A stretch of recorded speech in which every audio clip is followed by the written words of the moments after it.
ನಮಸ್ತೆ ಎಲ್ಲರಿಗೂ. Deepika daily life style ವ್ಲಾಗಿಗೆ ಎಲ್ಲರಿಗೂ ಸ್ವಾಗತ. ಮೊನ್ನೆ ಡ್ರೆಸ್ ಕಟಿಂಗ್ ವಿಡಿಯೋ ಹಾಕಿದ್ದೆ. ನನಗೆ ಬ್ಲೌಸ್ ಎಲ್ಲ ಇದ್ದು ನಾನು ವಿಡಿಯೋ ಹಾಕ್ಲಿಕ್ಕೆ ಆಗಿರಲಿಲ್ಲ. ಹಾಗಾಗಿ ಇವತ್ತು ಸ್ಟಿಚಿಂಗ್ ವಿಡಿಯೋ ಹಾಕ್ತಾ ಇದ್ದೀನಿ ನಾನು. ಇದು ಸ್ಲೀವ್ಸಿಗೆ ಯೂನಿಫಾರ್ಮ್ ಅಲ್ವಾ, ಹಾಗಾಗಿ ಪಟ್ಟಿ ಕೊಡೋದಕ್ಕೋಸ್ಕರ ರೆಡಿ ಮಾಡ್ಕೊಳ್ತಾ ಇದ್ದೀನಿ.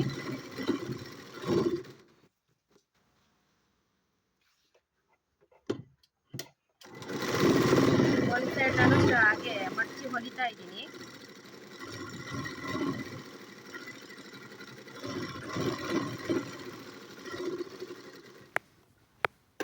ಇನ್ನೂ ಸಹ ಯಾರ್ಯಾರೆಲ್ಲ ನನ್ನ ಚಾನಲ್ನ ಸಬ್ಸ್ಕ್ರೈಬ್ ಮಾಡ್ಕೊಳ್ದೆ ನೋಡ್ತಾ ಇದ್ದೀರೋ ದಯವಿಟ್ಟು ಸಬ್ಸ್ಕ್ರೈಬ್ ಮಾಡ್ಕೊಂಡು ನೋಡಿ. ನಿಮಗೆ ಯಾವುದೇ ಬೇರೆ ರೀತಿಯಾದ ಡೌಟ್ಸ್ ಇದ್ದರೆ ಕೇಳಿ. ಡ್ರೆಸ್ ಕಟಿಂಗ್ ವಿಡಿಯೋ ಹಾಕಿದ್ದೆ, ಇದು ಡ್ರೆಸ್ ಸ್ಟಿಚಿಂಗ್ ಹಾಕ್ತಾಯಿದ್ದೀನಿ. ತುಂಬ ಬೇಗ ಆಗತ್ತೆ.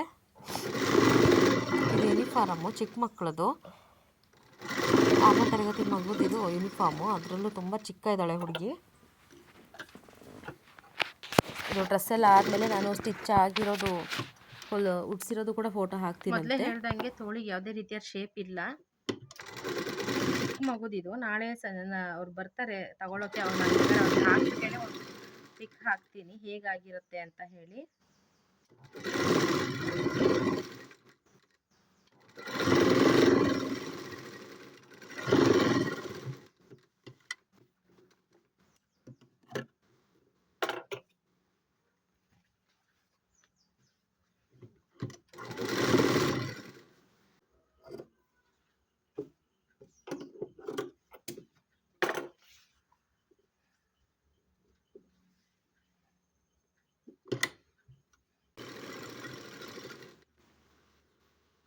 ತುಂಬ ಈಸಿ ಆಗುತ್ತೆ ಡ್ರೆಸ್ ಸ್ಟಿಚ್ ಮಾಡೋದು.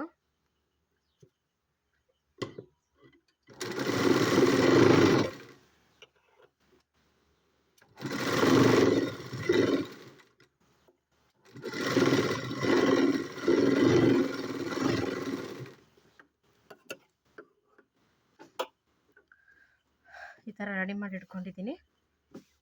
ಹೊರಗಡೆ ಹೀಗೆ ಬರುತ್ತೆ, ಒಳಗಡೆ ಹೊರಗಡೆ ಹೀಗೆ ಬರುತ್ತೆ, ಒಳಗಡೆ ಹೀಗೆ ಬಂದಿರುತ್ತೆ. ಇದು ನಾನು ಒಂದು ಸ್ಟಿಚ್ ಬಿಚ್ತೀನಂತೆ, ಅವ್ರಿಗೆ ಕೊಡುವಾಗ ದೊಡ್ಡ ಹೊಲಿಗೆ ಇಟ್ಕೋಬೇಕಿತ್ತು, ಹಾಗೆ ಹಾಕಿದ್ದೀನಿ.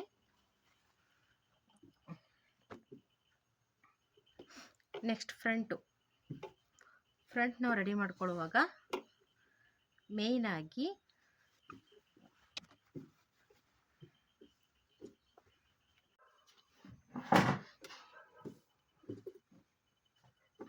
ಇವಾಗ ಈ ಥರ ಹಾಕಿ ನಾನು ಒಂದು ಕ್ಲಾತ್ ಹಾಕ್ಕೊಂಡಿದ್ದೀನಿ.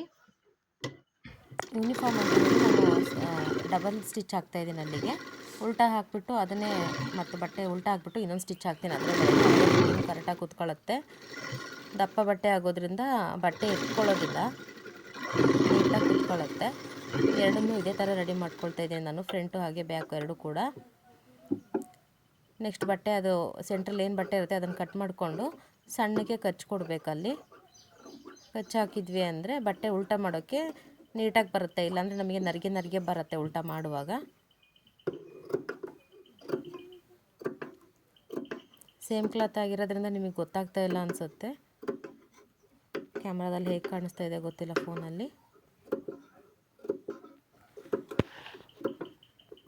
ಈ ಥರ ಉಲ್ಟಾ ಮಾಡಿಕೊಂಡು ಹೊಲಿಗೆ ಹಾಕೋದ್ರಿಂದ ನೀಟಾಗಿ ಕೂತ್ಕೊಳ್ಳುತ್ತೆ ನೋಡಿ. ಸ್ವಲ್ಪ ಮಾತ್ರ ಬಟ್ಟೆ ಹಾಕಿದ್ದೀನಿ ನಾನು, ಅದು ಸ್ಟಿಫಾಗಿ ಕೂತ್ಕೊಳ್ಳುತ್ತೆ.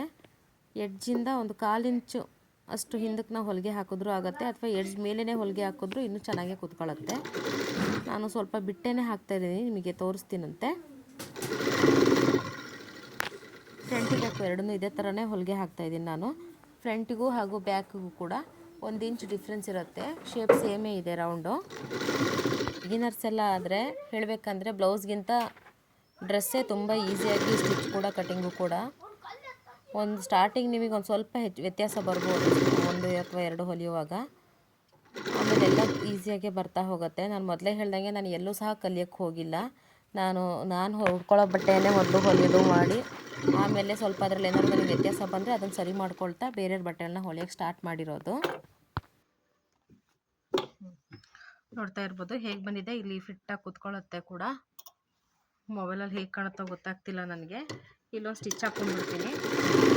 ಯಾಕಂದರೆ ಅದು ಶೋಲ್ಡ್ರ್ ಸೈಡು ಸ್ಟಿಚ್ ಮಾಡ್ಕೊಂಡ್ವಿ ಅಂದರೆ ಸ್ಲೀವ್ಸ್ ಜಾಯಿಂಟ್ ಮಾಡುವಾಗ ಬಟ್ಟೆ ಹೊರಗಡೆ ಬರೋದಿಲ್ಲ, ನೀಟಾಗಿ ಕೂತ್ಕೊಳ್ಳುತ್ತೆ. ಅದಕ್ಕೋಸ್ಕರ ನನಗೆ ಈ ಡ್ರೆಸ್ಸು ವೀಡಿಯೋ ಮಾಡ್ಕೊಳ್ತಾ ಫೋನ್ ನೋಡಿ ಕರೆಕ್ಟ್ 35 ನಿಮಿಷಕ್ಕೆ ಹೊಲ್ದಿದ್ದೀನಿ ನಾನು.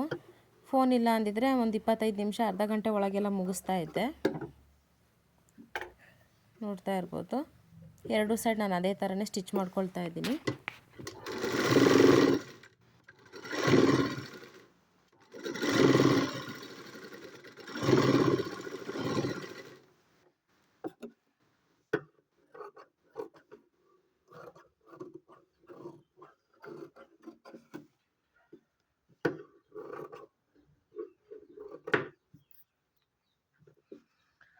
ಓಕೆ, ನಮಗಾಗಲೇ ಬ್ಯಾಕ್ ಶೇಪ್ ಇದು ಬ್ಯಾಕ್ ರೆಡಿಯಾಗಿ ಸಿಕ್ತು. ಈಗ ನೆಕ್ಸ್ಟು ಫ್ರಂಟ್ ಪಾರ್ಟಿಗೆ ರೆಡಿ ಮಾಡಿ ತೋರಿಸ್ತಿದ್ದೀನಿ. ಎರಡು ಕೂಡ ಸೇಮೇ ಬರುತ್ತೆ. ಅದನ್ನ ರೆಡಿ ಮಾಡೋ ಅಷ್ಟರಲ್ಲಿ ಫೋನ್ ಬಂದುಬಿಡ್ತು. ಆಗಲೇ ಯಾವ ಥರ ಮಾಡಿದ್ನ ಈಗಲೂ ಸಹ ನಾನು ಅದೇ ಥರನೇ ಇದನ್ನು ಎರಡನ್ನೂ ಸಹ ಜಾಯಿಂಟ್ ಮಾಡ್ಕೋಬೇಕು. ಜಾಯಿಂಟ್ ಮಾಡ್ಕೊಳ್ಳುವಾಗ ಮೇಯ್ನು ವಿಷಯ ಏನಂದರೆ, ನೋಡಿ, ಡ್ರೆಸ್ಗಳನ್ನ ಯಾವಾಗಲೂ ನಾವು ಡ್ರೆಸ್ ಆಗಿರ್ಬೋದು, ಬ್ಲೌಸ್ ಆಗಿರ್ಬೋದು, ಸ್ವಲ್ಪ ಹೀಗೆ ಕ್ರಾಸ್ ಮಾಡ್ಕೋಬೇಕು. ನಾನು ಕಟ್ಟಿಂಗ್ ಕೂಡ ಮಾಡ್ಕೊಂಡಿದ್ದೀನಿ ಇಲ್ಲಿ. ನೋಡಿ, ಸ್ಟಿಚ್ ಏನಿದೆ, ಸ್ಟಿಚ್ ನಾವು ಸ್ಟ್ರೈಟ್ ಹೀಗೆ ಹಾಕಬಾರ್ದು. ಸ್ವಲ್ಪ ಹೀಗೆ ಹಾಕ್ಕೊಂಡು ಹೋಗ್ಬೇಕು ನಾವು. ಈ ಕಡೆ ಸ್ವಲ್ಪ ಬಟ್ಟೆ ಜಾಸ್ತಿ ಬರಬೇಕು, ಈ ಕಡೆ ಸ್ವಲ್ಪ ಡೌನಿಗೆ, ಈ ಕಡೆ ಅಪ್ಪು, ಈ ಕಡೆ ಸ್ವಲ್ಪ ಒಂದು 1/4 ಇಂಚಿಗಿಂತ ಸ್ವಲ್ಪ ಕಡಿಮೆ, 1 ಸೆಂಟಿಮೀಟರ್ ಅಷ್ಟು ಡೌನಿಗೆ ಬರಬೇಕು.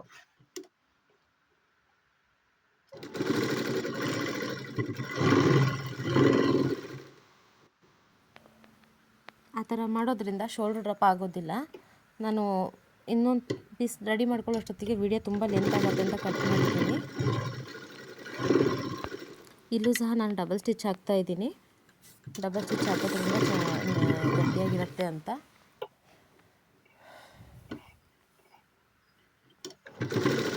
ನೆಕ್ಸ್ಟ್ ನಾವು ಸ್ಲೀವ್ಸ್ ಜಾಯಿಂಟ್ ಮಾಡ್ಕೊಳ್ಳೋದು. ಮುಗ್ದೇ ಹೋಯ್ತು, ಆಲ್ಮೋಸ್ಟ್ 90% ಡ್ರೆಸ್ ಮುಗ್ದೇ ಹೋಯ್ತು. ಈಗ ರೆಡಿ ಮಾಡ್ಕೊಳ್ಳೋದು ನಮಗೆ. ಸ್ಲೀವ್ಸ್ ಈಗಾಗಲೇ ಬಂದುಬಿಟ್ವಿ. ಸ್ಲೀವ್ಸ್ ಜಾಯಿಂಟ್ ಮಾಡ್ಕೊಳ್ಳುವಾಗ ನಾವು ಮೇಯ್ನು ಸ್ಲೀವ್ಸು ಸೆಂಟ್ರ್ ಏನಿದೆ, ನಾನು ಈ ಥರ ಬ್ಲೌಸಿಗಾಗಿರ್ಬೋದು, ಡ್ರೆಸ್ಗಳಿಗಾಗಿರ್ಬೋದು, ನಾನು ಈ ಥರ ಸ್ಲೀವ್ಸ್ನ ಅಟ್ಯಾಚ್ ಮಾಡ್ತೀನಿ.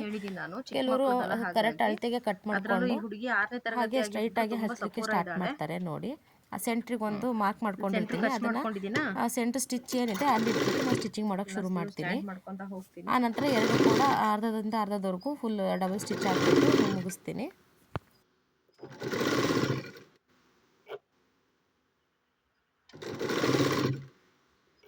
ನಾನು ಜಾಯಿಂಟ್ ಮಾಡ್ಕೊಂಡಿದ್ದಕ್ಕೂ ಇನ್ನೂ ಎಕ್ಸ್ಟ್ರಾ ಬಟ್ಟೆನೇ ಉಳಿತು ನನಗೆ.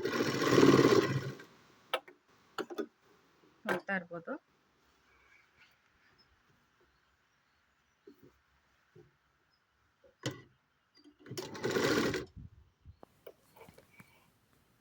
ಈಗ ಉಲ್ಟಾ ತಿರುಗಿಸಿ ಇನ್ನೊಂದು ಕಡೆಯಿಂದ ಸ್ಟಿಚ್ ಮಾಡ್ತಾಯಿದ್ದೀನಿ. ಸ್ಲೀವ್ಸ್ ಜಾಯಿಂಟ್ ಸಹ ಮುಗಿದು ಬಹಳ ಬೇಗ ಮುಗಿದ್ಬಿಡುತ್ತೆ ಡ್ರೆಸ್ಸು. ಲಾಸ್ಟ್ ಫೈನಲ್ ಫಿನಿಶಿಂಗ್ ಏನಂದರೆ ಕಟ್ಸ್ ರೆಡಿ ಮಾಡಬೇಕಲ್ಲ, ಸೈಡ್ ಓಪನ್ ಕಟ್ಟು, ಅದು ಮಾತ್ರ ಸ್ವಲ್ಪ ಗೊಂದಲ ಆಗುತ್ತೆ ಅಷ್ಟೇ. ಸ್ಟಾರ್ಟಿಂಗ್ ನಾನು ಕೂಡ ಡ್ರೆಸ್ ಹೊಲಿಯುವಾಗೆಲ್ಲ ತುಂಬ ಅದು ಬರ್ತಾನೆ ಇರಲಿಲ್ಲ ಶೇಪ್. ಎಷ್ಟೋ ಸರಿ ನನ್ನದು ಒಂದು 2-3 ಡ್ರೆಸ್ಗಳು ಆ ಶೇಪೇ ಬಂದಿಲ್ಲ. ಆ ಥರ ಹೊಲಿತೀನಿ, ಒಳ್ಳೆ ಅಂಬ್ರೆಲಾ ಥರ ಬಂದು ಹೋಗಿದೆ. ಇವಾಗ ನಾನು ನೀಟಾಗಿ ಕಲ್ತ್ಕೊಂಡಿದ್ದೀನಿ, ನಿಮಗೂ ಸಹ ಅದನ್ನೇ ಹೇಳ್ತಾ ಇದ್ದೀನಿ. ಸ್ಲೀವ್ಸ್ ಜಾಯಿಂಟ್ ಮುಗಿತಾ ಬಂತು. ಇವಾಗ ನಾನು ಎರಡೂ ಸ್ಲೀವ್ಸ್ ಸಹ ಅದೇ ಥರನೇ ಜಾಯಿಂಟ್ ಮಾಡ್ಕೊಂಡಿದ್ದೀನಿ. ನೋಡಿ, ಇವಾಗ ಇನ್ನೊಂದು ಸೈಡ್ ಸ್ಟಿಚ್ ಹಾಕ್ತಾಯಿದ್ದೀನಿ.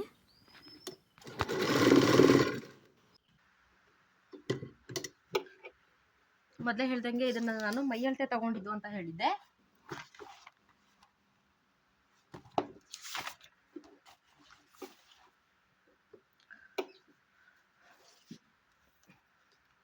ಸ್ಲೀವ್ಸ್ ಬಂತು, ಸುತ್ತಾಳತೆ 7.5 ಇದೆ.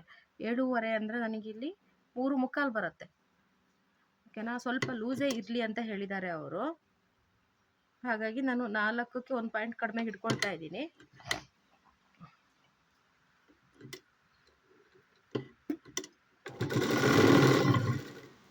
ನೆಕ್ಸ್ಟು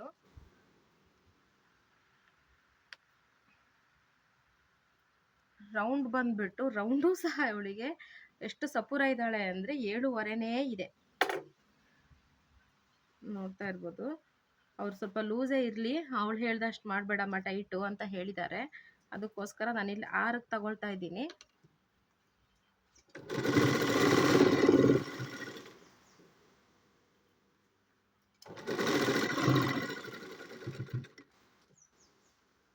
ತುಂಬ ಈಸಿ ಡ್ರೆಸ್ ಸ್ಟಿಚಿಂಗು.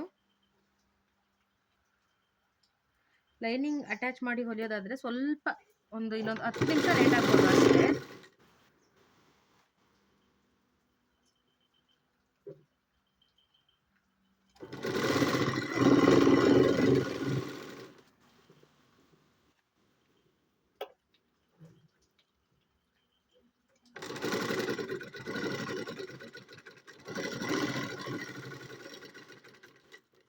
ಇಲ್ಲಿ ನಾನು ಓಪನಿಂಗ್ ಏನಿದೆ ಅದು ಮಾರ್ಕ್ ಮಾಡ್ಕೊಂಡಿದ್ದೀನಿ.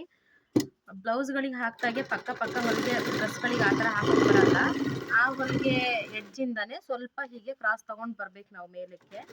ಇಲ್ಲದೆ ಹೋದರೆ ನಮಗೆ ಕೆಳಗಡೆ ಓಪನ್ ಏನು ಫಿನಿಶಿಂಗ್ ಕೊಡ್ತೀವೋ ಅದು ತುಂಬ ಕಷ್ಟ ಆಗುತ್ತೆ, ನರಿಗೆ ಬಂದ್ಬಿಡುತ್ತೆ ಅಲ್ಲಿ.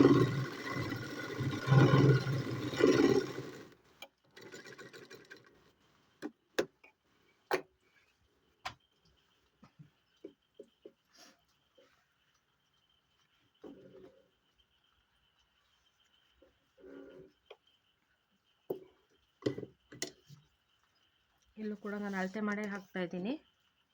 4 ಇಂಚಿಗೆ ಒಂದು ಪಾಯಿಂಟ್ ಈಚೆ ತಗೊಳ್ತಾ ಇದ್ದೀನಿ ಅಂತ ಹೇಳಿದೆ, ಅಷ್ಟಕ್ಕೆ ತಗೊಂಡೆ.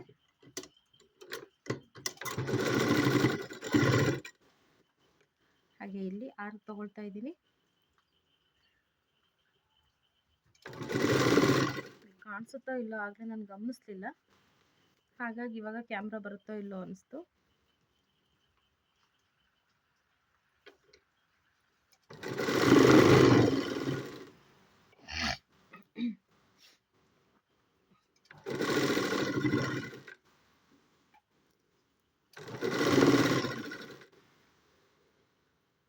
ಕೆಳಗಡೆ ಬಟ್ಟೆ ಜಾರದೇ ಇರೋ ಹಾಗೆ ನಾವು ಹಿಡ್ಕೊಂಡು ಹೋಗಬೇಕು ಅಷ್ಟೇ.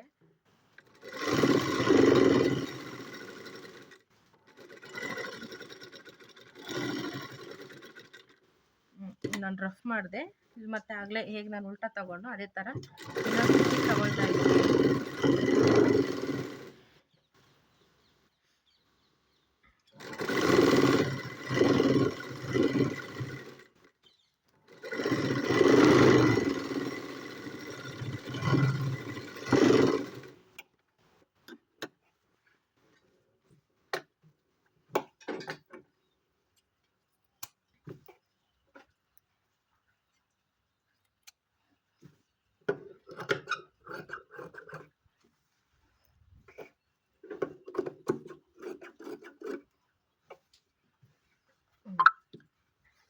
ನೆಕ್ಸ್ಟ್ ನಮಗೆ ಫಿನಿಶಿಂಗ್ ಒಂದು ಕೊಡಬೇಕು. ಇದಕ್ಕೊಂದು 5 ನಿಮಿಷ ಟೈಮ್ ಆಗುತ್ತೆ ಬರೋರಿಗೆ, ಈಸಿಯಾಗಿ ಬರೋರಿಗೆ. ಬೈ ಮೀನ್ಸ್ ನೀವೇನು ಬಿಗಿನರ್ಸು, ನಿಮಗೆ ಆ ಥರ ಹಿಡ್ಕೊಳ್ಳೋಕ್ಕೆಲ್ಲ ಬರೋದಿಲ್ಲ ಅನ್ನೋದೇನಾದ್ರು ಸಮಸ್ಯೆ ಇತ್ತು ಅಂದರೆ ಒಂದು 10 ನಿಮಿಷ ಬೇಕಾಗತ್ತೆ. ನೋಡ್ತಾ ಇರ್ಬೋದು ಈಗ ನಾನು ಇಲ್ಲಿ ಹೇಗೆ ಫೋಲ್ಡ್ ಮಾಡಿ ಹಿಡ್ಕೊಳ್ತಾ ಇದ್ದೀನಿ ಅಂತ.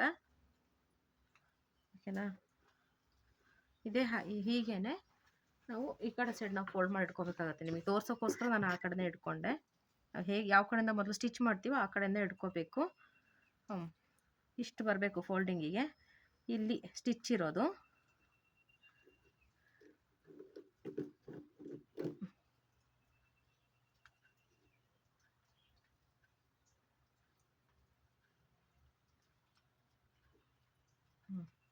ನಾನು ಇದನ್ನು 2 ಫೋಲ್ಡ್ ಮಾಡ್ಕೊಂಡಿದ್ದೀನಿ ಇಲ್ಲಿ.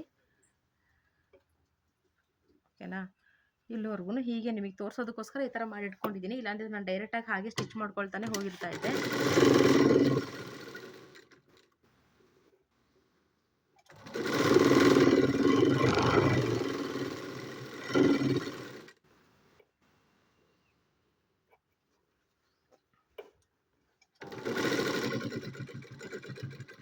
ಈ ಎಡ್ಜ್ವರೆಗೂ ಇಲ್ಲಿ ಏನು ಸ್ಟಿಚ್ ಇದೆ ಅಲ್ಲಿವರೆಗೂ ಬಂದಮೇಲೆ ನೆಕ್ಸ್ಟ್ ನಾವು ಇದನ್ನು ಈ ಥರ ಹೀಗೆ ಕ್ರಾಸ್ ಮಾಡ್ಕೋಬೇಕು ಪಕ್ಕದ ಹೊಲಿಗೆಗೆ. ಅಲ್ಲಿ ನಮಗೆ ಸ್ಟ್ರೈಟ್ ಒಂದು ರಫ್ ಮಾಡ್ಕೋಬೇಕಾಗತ್ತೆ ನಾವು. ನನಗೂ ಮೊದಲೆಲ್ಲ ಡ್ರೆಸ್ ಹೊಲಿಯುವಾಗ ಇದೊಂದು ಭಾಳ ಸಮಸ್ಯೆ ಆಗ್ತಿತ್ತು ನನಗೆ. ಇದು ಫಿನಿಶಿಂಗ್ ಕೊಡೋಕ್ಕೆ ಬರ್ತಾನೆ ಇರಲಿಲ್ಲ. ತುಂಬ ಮಿಸ್ಟೇಕ್ ಆಗ್ತಾಯಿತ್ತು, ತುಂಬ ತಪ್ಪಾಗ್ತಾಯಿತ್ತು.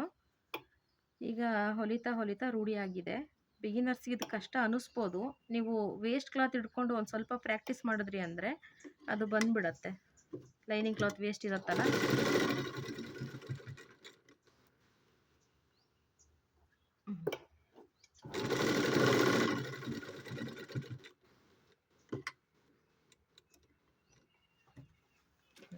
ಏನಿಲ್ಲ ಇಷ್ಟೇ. ಇದೊಂದು ರಫ್ ಏನಿದೆ, ಆ ರಫ್ ಮಾಡ್ಕೊಳ್ಳೋರ್ಗು ನಮಗೊಂದು ಸ್ವಲ್ಪ ರಿಸ್ಕ್ ಅನಿಸುತ್ತೆ, ಕಷ್ಟ ಅನಿಸುತ್ತೆ ಬಟ್ಟೆ ಹಿಡ್ಕೊಳ್ಳೋದಕ್ಕೆ.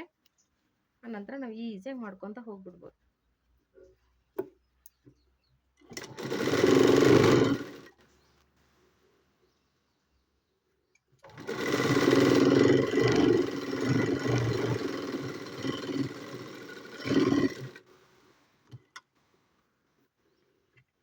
ನೆಕ್ಸ್ಟು ಇದೇ ಬಟ್ಟೆಗೆ ಉಲ್ಟಾ ಇಟ್ಟು ಹೊಲ್ದಿದ್ದು ನಾನೀಗ ಒಳಗಡೆ ಮಕ ಮಡಚಿ.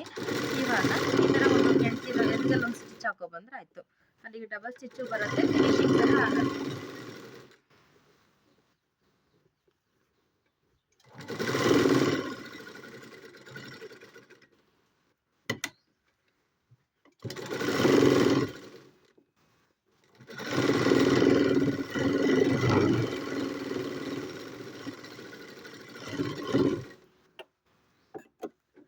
ನೋಡ್ತಾ ಇರ್ಬೋದು ಹೇಗೆ ಬಂದಿದೆ ಅಂತ ಹೇಳಿ. ಇಲ್ಲಿ ನೋಡಿ ಫಿನಿಶಿಂಗು. ಇದೇನು ಫಿನಿಶಿಂಗ್ ಕೊಡ್ತೀವೋ ಇದು ಒಳಗಡೆ ಬಟ್ಟೆ ತುಂಬ ಜಾಸ್ತಿ ಬಿಟ್ಕೊಂಡು ನಾವು ತುಂಬ ಕ್ರಾಸಾಗಿ ಹೊಲಿಗೆ ಹಾಕ್ಕೊಂಡು ಬಂದ್ವಿ ಅಂದರೆ ನಮಗೆ ಈ ಫಿನಿಶಿಂಗ್ ಮಾಡೋಕ್ಕೆ ಬರೋದಿಲ್ಲ. ಅದು ಥರ ಹೀಗೆ ಛತ್ರಿ ಬಂದಾಗ ಬಂದುಬಿಡತ್ತೆ. ನೋಡಿ ಇವಾಗ ಸ್ಟ್ರೈಟಾಗಿ ಕುತ್ಕೊಂಡಿದೆ. ನಾನು ಉಲ್ಟಾ ಮಾಡಿ ಉಲ್ಟಾ ಇದೆ, ಸೀದಾ ಮಾಡಿಬಿಟ್ಟು ತೋರಿಸ್ತೀನಿ ಫುಲ್ ಫಿನಿಶಿಂಗ್ ಆದಮೇಲೆ. ಮುಗಿತೀನಿ. ಆ ಕಡೆ ಇನ್ನೊಂದು ಸೈಡ್ ಒಂದು ಮಾಡಿದರೆ ಆಯಿತು. ತೋರಿಸೋದಕ್ಕೋಸ್ಕರ ಈಗಲೇ ಮಾಡ್ತಾಯಿದ್ದೀನಿ ನಾನು. ನೋಡಿದ್ರಾ? ಹೀಗೆ ಸ್ಟ್ರೈಟಾಗಿ ಕುತ್ಕೊಂಡಿದೆ.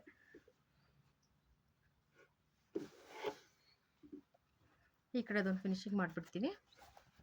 ಫುಲ್ ಡ್ರೆಸ್ ತೋರಿಸ್ತೀನಿ ಅವಾಗ. ನೋಡ್ತಾ ಇರ್ಬೋದು ಹೇಗೆ ಬಂದಿದೆ ಅಂತ ಹೇಳಿ. ಇಲ್ಲಿಂದ ನಾನು ಒಳಗಡೆ ಎಕ್ಸ್ಟ್ರಾ ಬಟ್ಟೆ ಕಟ್ ಮಾಡಿಲ್ಲ, ಅವ್ರಿಗೆ ಕೇಳ್ಬಿಟ್ಟು ಕಟ್ ಮಾಡೋಣ ಅಂತ. ಈ ಫಿನಿಶಿಂಗ್ಗೆ ನಾನು ಆಗಲೇ ತೋರಿಸಿದ್ದು ಲಾಸ್ಟು. ನೋಡಿ